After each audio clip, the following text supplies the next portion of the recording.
할렐루야. 저희 주위에 보면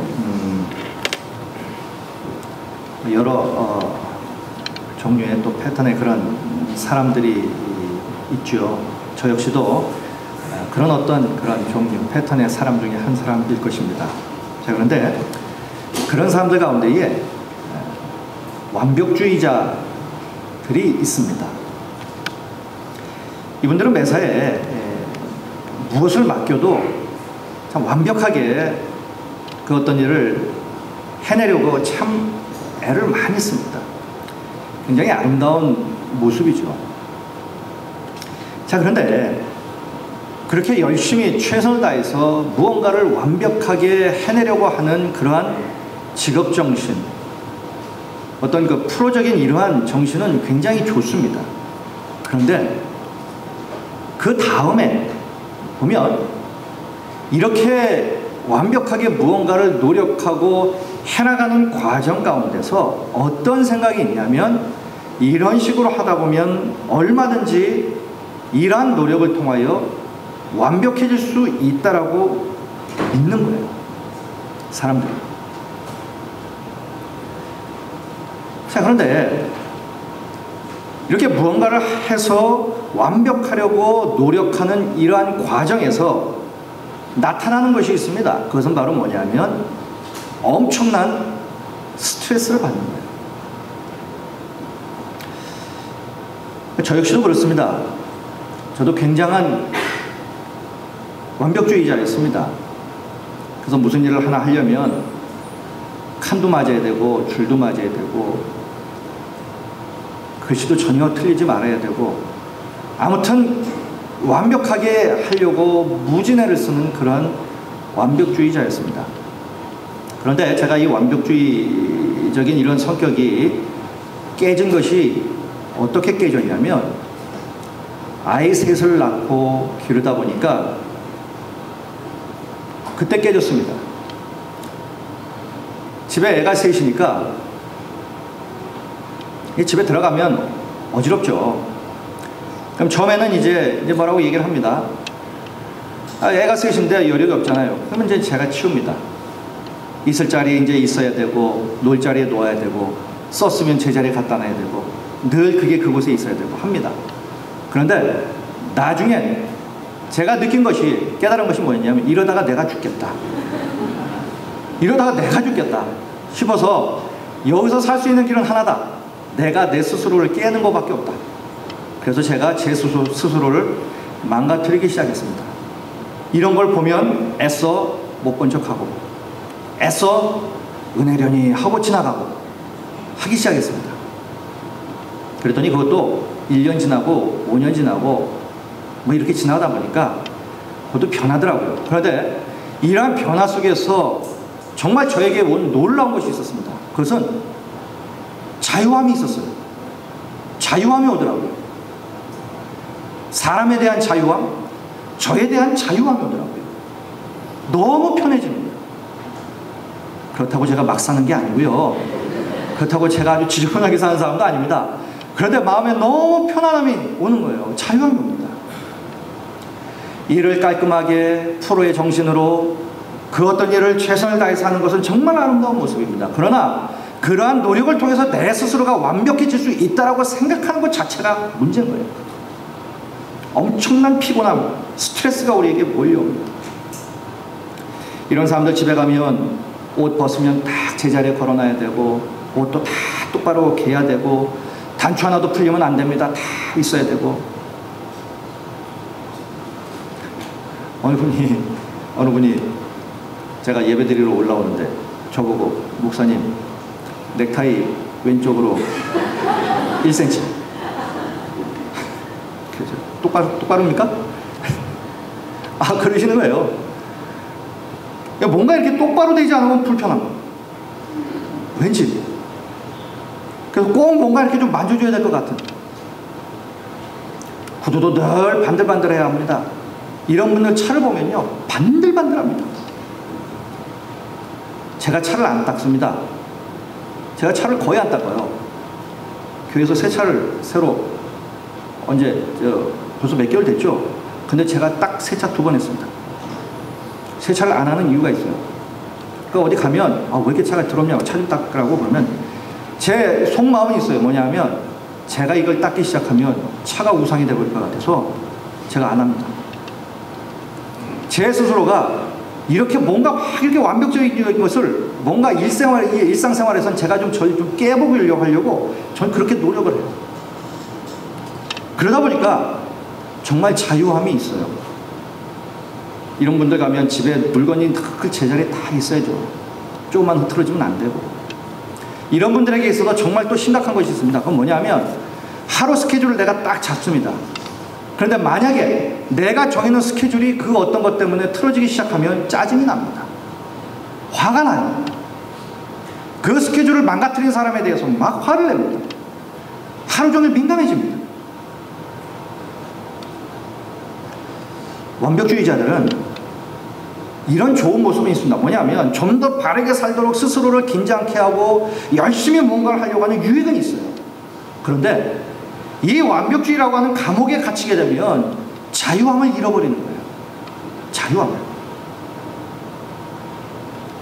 자, 그렇다면 이런 완벽주의에서 우리가 좀 구원을 받는 비결이 그럼 좀 뭐가 있느냐 하는 거예요. 이 교회에서도 보면 그렇습니다. 성도님들께서 목사를 바라보는 눈을 보면 뭔가 완벽주의적인 그런 눈으로 보십니다. 근데 목사도 사람이고요. 목사도 그렇죠. 뭔가 이렇게 계속해서 완벽주의적으로 자꾸 보게 되면 계속해서 뭔가 지적을 해야 해요. 지적을 해야 됩니다. 이게 참 편치 않다는 거예요. 자, 그렇다면 이런 완벽주의에서 우리가 구원을 받는 비결이 없느냐? 있습니다. 그건 뭐냐면 내 자신은 완벽해질 수 없다고 하는 것을 인정하는 거예요. 먼저 사람이기 때문에 우리는 완벽해질 수 없다는 이 사실을 먼저 인정하는 겁니다. 자, 그렇다면 무언가 부족이 있고 결핍이 생길 거 아닙니까? 이것이 이제 지적해야 될 어떤 내용들이 될 수 있겠죠. 내가 내 스스로에 대해서 또 내가 다른 사람들에게 대해서 무언가 부족과 결핍이 생기면 이것을 하나님의 은혜로 채우기를 구하는 것이라는 거예요. 그러니까 다시 말씀드리면 내 노력으로 내 어떤 그 능력으로 내가 삶을 온통 다 채우는 것이 아니라 하나님의 은혜가 내 삶에 임할 여지를 만드는 거예요. 하나님께서 은혜로 내 삶에 역사하실 그 여지를 마련해 드려야 된다는 겁니다. 하나님이 뭔가를 하시려고 하는데 아닙니다. 제가 다 할 수 있어요. 걱정하지 마세요. 이게 아니라 나는 하나님의 은혜가 없이는 안 됩니다라고 하는 이 은혜의 여지를 두어야 된다는 거예요. 많은 사람들이 그렇지만 모든 문제들을 자기 스스로 완벽하게 해결할 수 있다고 믿기 때문에 사람들은 은혜를 구하지 않습니다. 상당히 많은 부분에 있어서 어떻게 보면 입에 은혜라는 말을 달고 삶에도 불구하고 어떤 일을 하기 전에 기도하며 하나님의 은혜를 구합니다. 은혜를 베풀어 주시옵소서. 하지만 결국 일을 시작하고 보면 하나님의 은혜를 따라 하는 게 아니라 다 자기 힘으로 하고 있는 거예요. 하나님의 은혜를 구하지 않는다는 거예요. 자, 오늘 본문에 나오는 모세도 한때 그랬습니다. 그가 애굽의 궁궐에서 애굽의 왕자로 40년을 보냈어요. 40년 동안 왕자로서 소위 앞으로 차기 지도자로서의 교육을 그가 받습니다. 준비를 받는 거예요. 40년 정도면 완벽하게 준비가 되겠죠. 자, 그런데 어느 날 갑자기 보니까 자기가 애굽 사람이 아닌 거예요. 히브리 사람입니다. 이 사실을 깨닫고 그러면 내 동족 히브리 사람들을 도와야 되겠다. 자신은 지도자 수업을 40년 동안 받았고 이제 지도자가 되면 전쟁을 해야 되니 무예도 배웠고 전술도 배웠고 견문도 넓혔고 지도자로서 이제 나는 적격이라고 자부했을지도 몰라요. 나는 40년 동안 지도자로서의 모든 훈련, 모든 이런 여건들을 내가 다 통과했기 때문에 나는 지도자로서 이제 완벽한 그 어떤 자격을 갖췄다라고 생각했는지도 몰라요. 그래서 노예 사역을 하고 있는 동족들이 자신을 당연히 지도자로 맞아줄 것이라고 믿었어요. 그러면서 모세는 이스라엘 사람과 싸우는 이 애굽 사람을 보면서 애굽 사람을 죽이면서까지 동족들에게 다가서려고 했습니다. 그런데 예상과는 달리 모세는 동족들에게 배척을 받습니다. 그리고 애굽 사람 한 사람을 죽인 것으로 말미암아 그는 살인자가 되고 미디안 광야로 도망가게 됩니다. 저는 이 부분을 묵상을 하면서 이런 질문이 들어요. 뭐냐면 모세는 지금 애굽의 왕자입니다. 차기 지도자예요. 그 모든 지도자의 훈련을 다 40년 동안 받았습니다. 이 정도의 사람이면 사람 한 사람 죽였다고 도망가야 할 일입니까? 어떻게 생각하십니까? 지금 이때는 지금하고는 다른 시대죠. 그때는 모든 백성들이 다 왕의 신하들이에요. 왕의 소유입니다. 그렇기 때문에 한두 사람 죽었다고 도망자가 될 일은 없는 거예요. 그런데 이상하게 지금 모세는 도망자가 되어서 광야로 쫓겨납니다. 너무 쉬운 일이에요. 누워서 떡 먹깁니다. 아무 일도 아니에요. 지나가다가 눈에 거슬리면 너 이리 와. 목 빼. 해도 되는 겁니다. 그런데 이 일만큼은 희한하게 그렇게 안 돼요. 도망자가 되어버립니다. 왜 이렇습니까? 여러분들 혹시 우리가 살면서 이런 일 없습니까? 너무 쉬운 일, 100% 당연히 돼야 될 일, 너무 내가 확신하는 일, 그런데 안 돼요. 그런데 안 됩니다. 일이 갈수록 꼬여요. 왜 그렇다고 생각하십니까?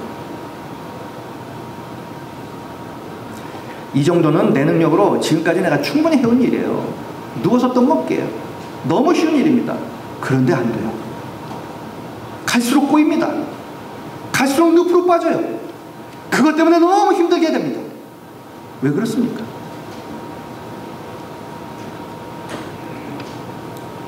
하나님의 없이는 되는 것이 없기 때문에 그래요.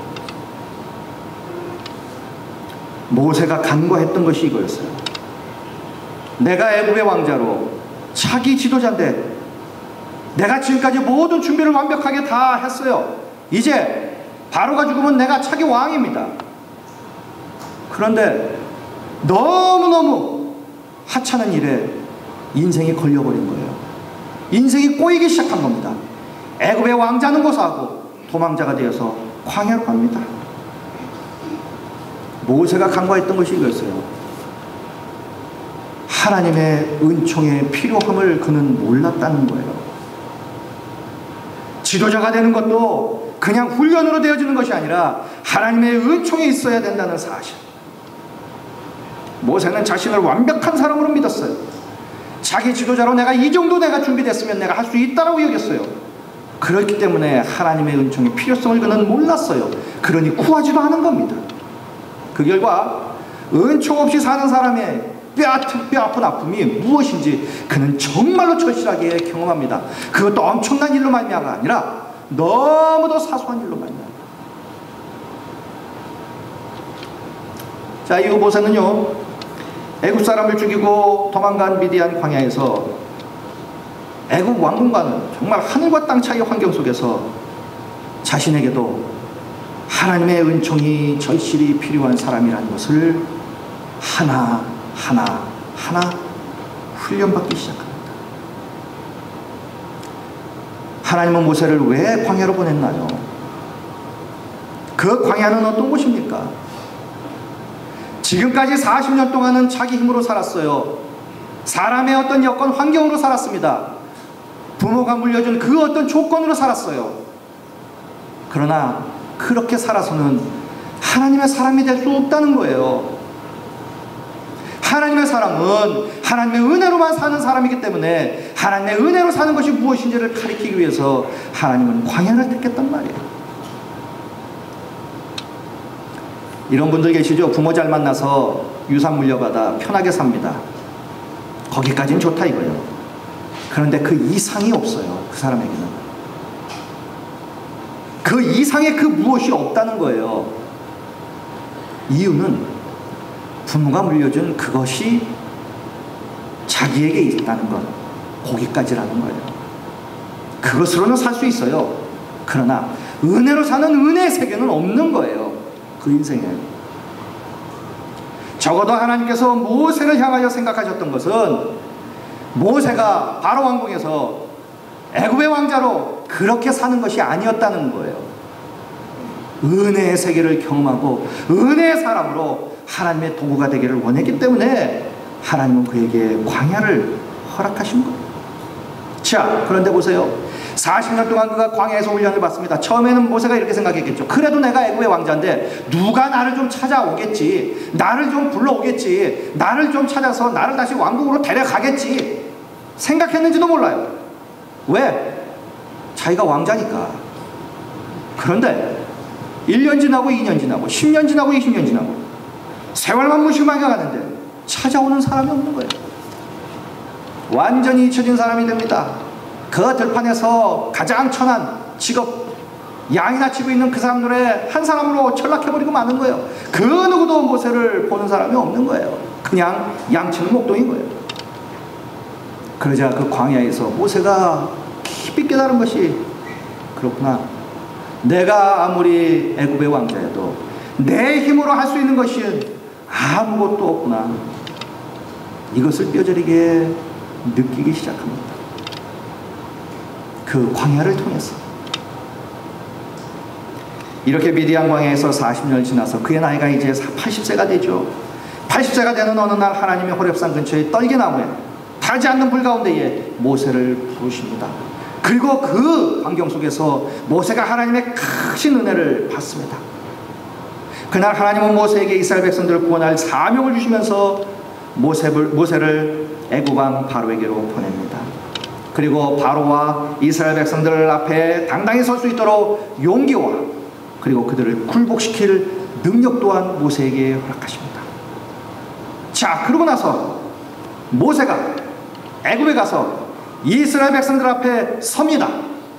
그러자 이스라엘 백성들이 모세를 지도자로 인정해 줍니다. 그때서야 바로도 자신을 어쩌지 못할 그러한 존재로 보게 됩니다. 그러자 비로소 모세는요, 지도자로 섬기는 것도 내 힘으로 준비됐다라고 되는 것이 아니라 하나님의 은총이 주어질 때 가능하다는 사실을 절실히 깨달았어요. 자, 그때부터 모세는요, 아, 그렇구나, 나에게도 하나님의 은총이 절실히 필요하구나, 나도 하나님의 은혜를 붙잡고 살아야 되는 사람이구나, 이거를 뼈저리게 경험했고요. 그리고 평생 하나님의 은총을 구하는 사람으로 바뀝니다.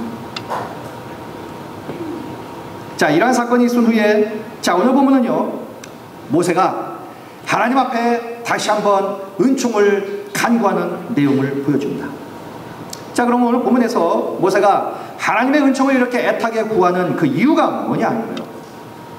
그것은 이스라엘 백성들의 죄악에 진노하신 하나님께서 은총을 너희들로부터 내가 거둬가겠다 이렇게 말씀하셨기 때문이에요.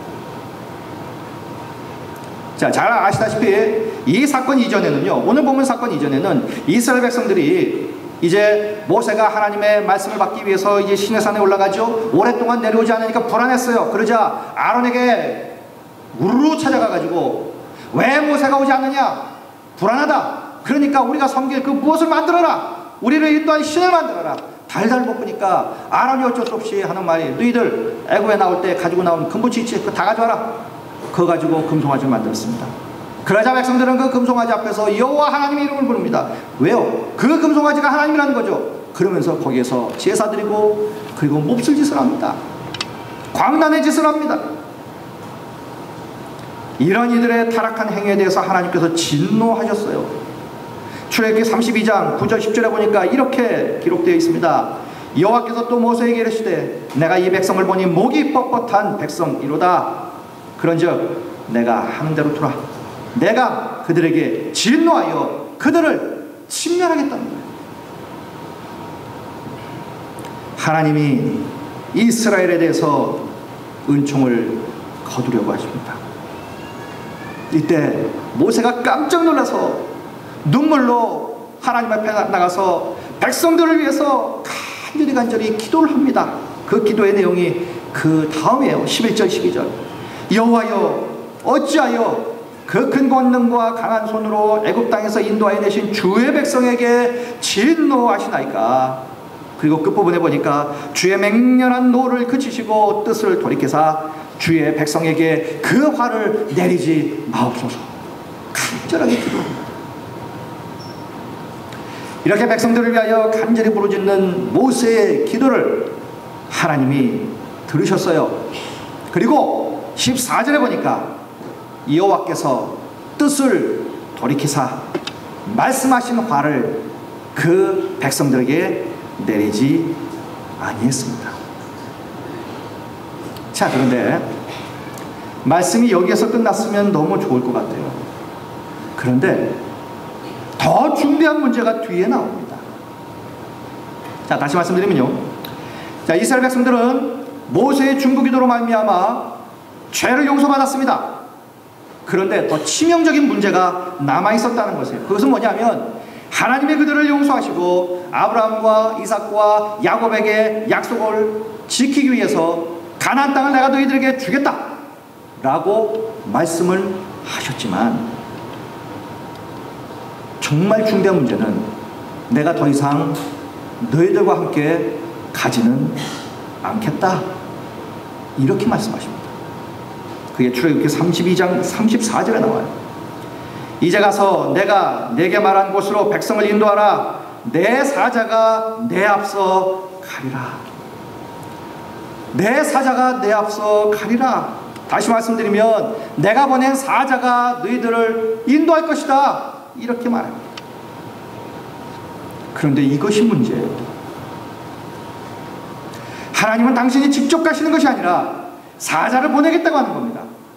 그러자 모세의 가슴이 덜컥 내려앉은 거예요. 위기를 맞은 겁니다. 야, 이러다 큰일 나겠다. 그래서 하나님의 사자가 그들을 인도하면 가나안 땅에는 들어갈 수 있을 겁니다. 왜? 하나님께서 약속을 하셨기 때문에. 그런데 문제는 가나안 땅에는 들어갈 수는 있지만, 그래서 들어간 그 가나안 땅은 하나님이 없는 가나안이 되고 마는 거예요. 모세는 하나님이 없는 가나안은 축복이 아니라는 사실을 알았습니다. 여러분, 세상 사람들이 버는 돈과 우리가 버는 돈이 무슨 차이가 있습니까? 세상 사람들도 똑같이 우리가 버는 돈을 법니다. 신사임당이 찍혀있고 세종대왕이 찍혀있고, 우리가 일하고 세상 사람들이 일해도 똑같은 돈을 우리가 재물을 법니다. 그러나 그 사람들의 재물과 우리의 재물은 무엇이 다릅니까? 그 재물이 과연 하나님이 함께 하시는 재물이냐는 거예요. 내가 일을 하고 내가 그 무언가를 해서 내가 얻는 재물이 과연 하나님이 함께 하시는 재물이냐는 겁니다. 아니면 세상 사람들과 같은 하나님과 아무런 관련이 없는 그러한 단지 물질이냐는 거예요. 모세는 알았습니다. 아무리 하나님께서 자기들에게 가나안 땅을 줘도 하나님이 없는 가나안 땅은 의미가 없다는 얘기예요.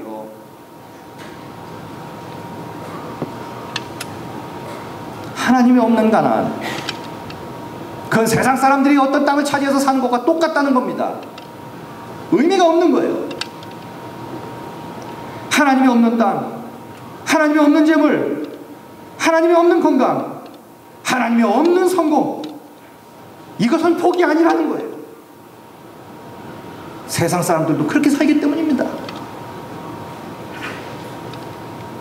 하나님이 함께 하시면서 그것을 얻어야 그것이 진짜 복이라는 사실을 모세는 알았기 때문이에요.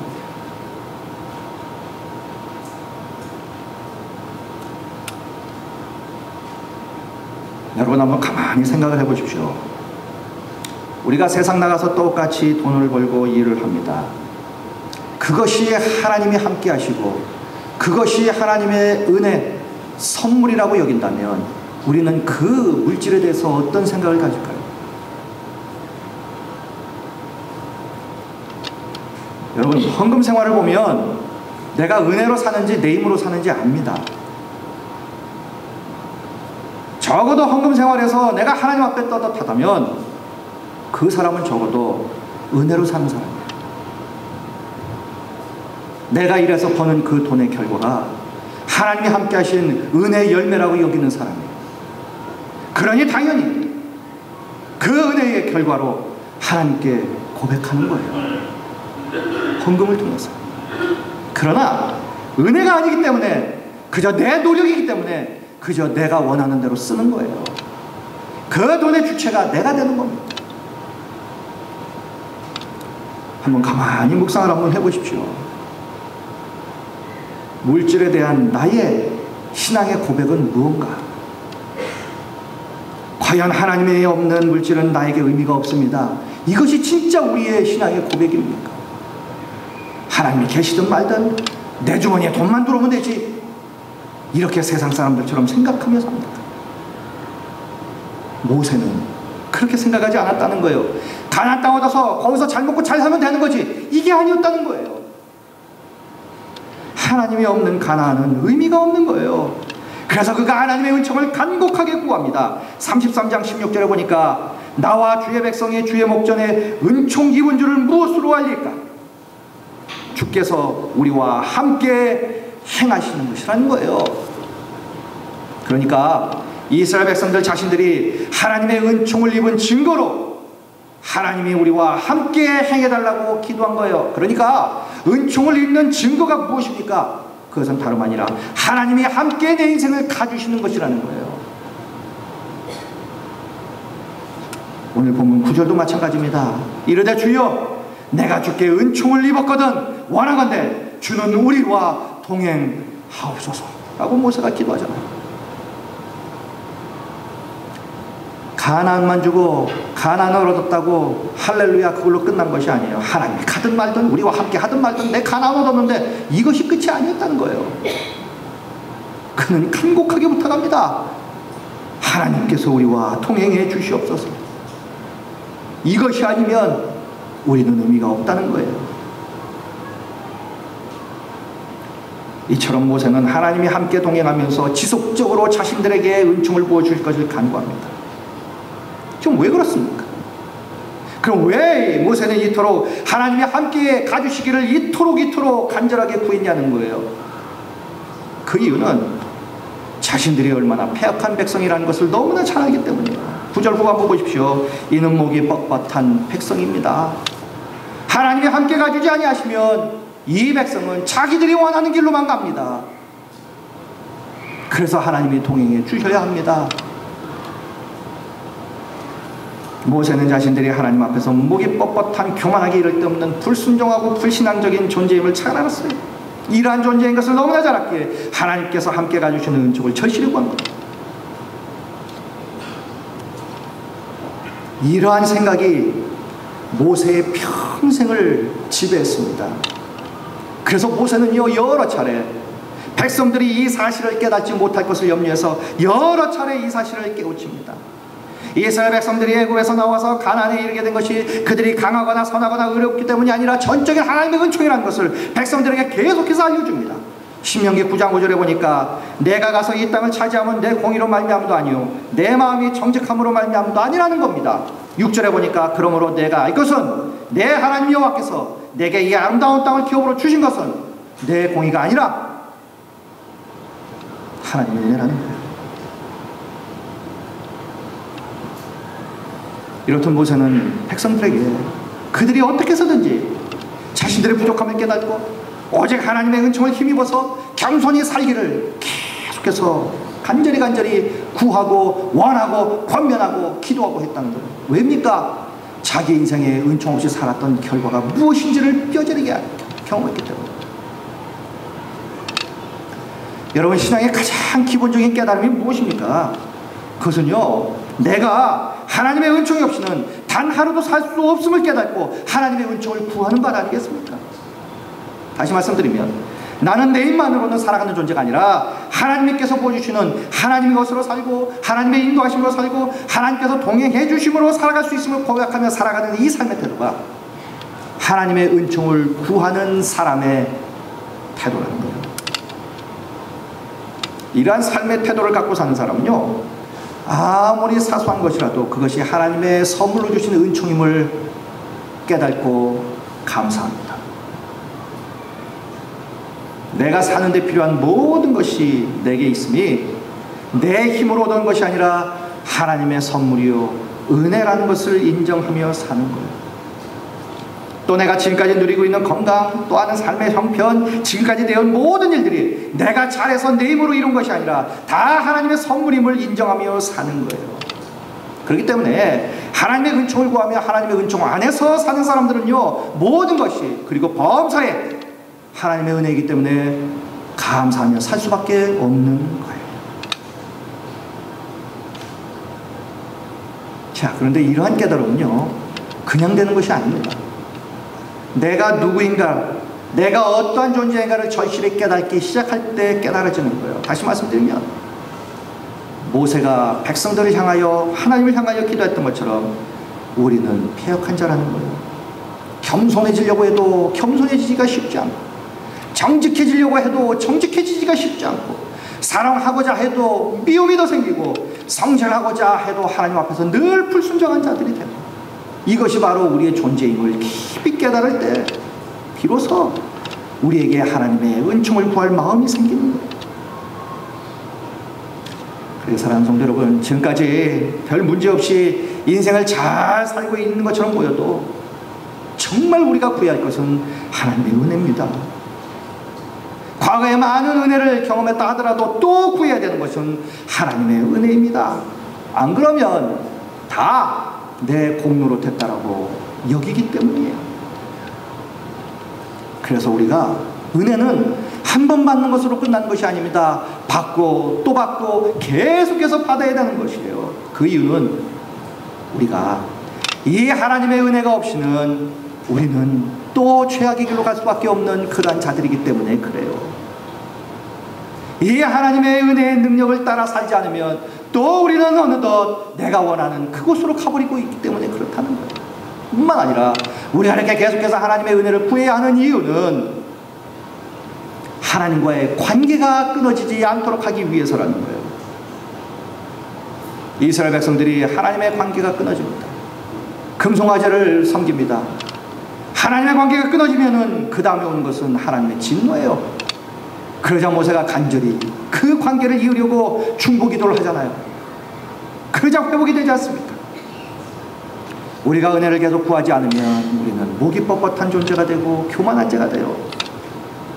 제 갈 길로 다 가버리는 그러한 존재가 돼버리기 때문에 우리는 계속해서 은혜를 구해야 하는 거예요. 그리고 그 은혜는 우리의 평생에 필요하다는 거예요.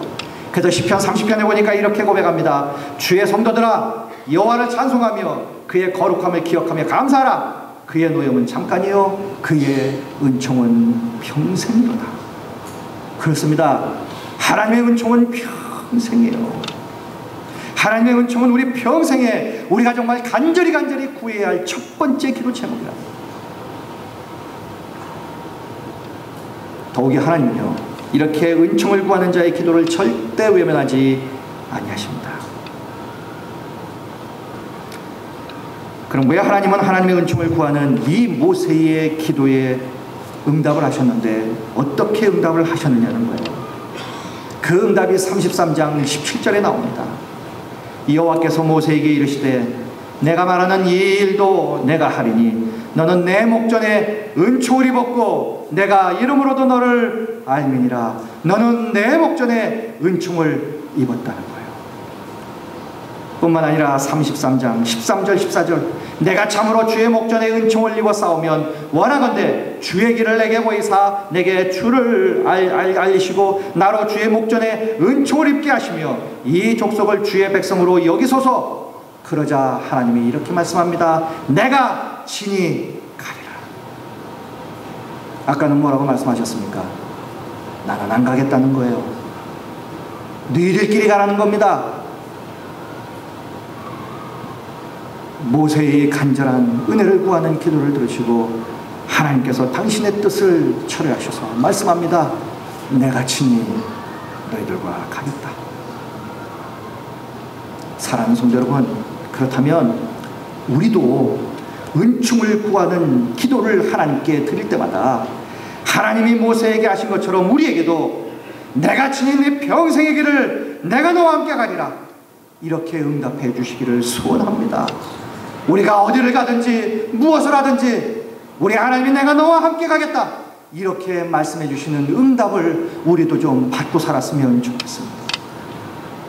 여러분, 성경에 나오는 믿음의 사람들을 보십시오. 그들은 정말 은총 안에서 하나님과 평생 동행하며 살았어요. 다윗을 한번 보십시오. 다윗이 이렇게 고백합니다. 주를 두려워하는 자를 위하여 쌓아두신 은혜, 곧 죽게 피하는 자를 위하여 인생 앞에 베푸신 은혜가 어찌 그렇게 큽니까?